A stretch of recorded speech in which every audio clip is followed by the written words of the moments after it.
Although political equality is the primary motivation for passage of a constitutional amendment containing an affirmative right to vote, the amendment also would serve two other major purposes.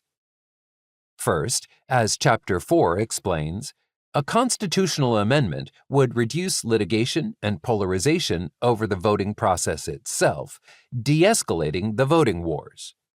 Second, as detailed in Chapter 5, an affirmative right to vote in the Constitution would make it harder for unscrupulous politicians to subvert election results and turn election losers into winners.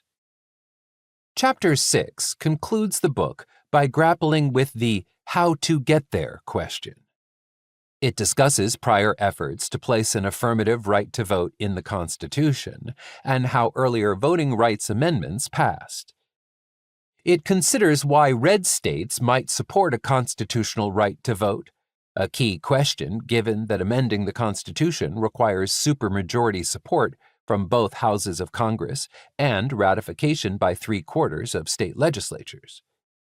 The chapter explains that a constitutional right to vote would not federalize American elections, and it would come with benefits for red states. The chapter debunks the common wisdom that turnout increases invariably help Democrats, and it reveals that a constitutional right to vote can help Republicans win elections as much as it can help Democrats. A constitutional amendment also would lessen the risks of election fraud and limit voter confusion.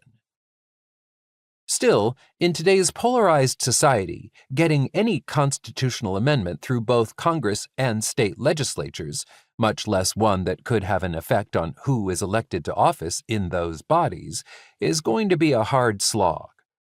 There's no sugarcoating the difficulties of the task ahead. But even the attempt to pursue a constitutional amendment would have great benefits for democracy.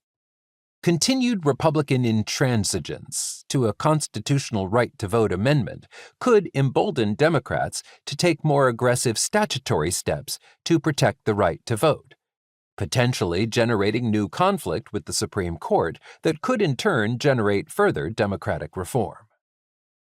The status quo is unsustainable and dangerous to our democracy.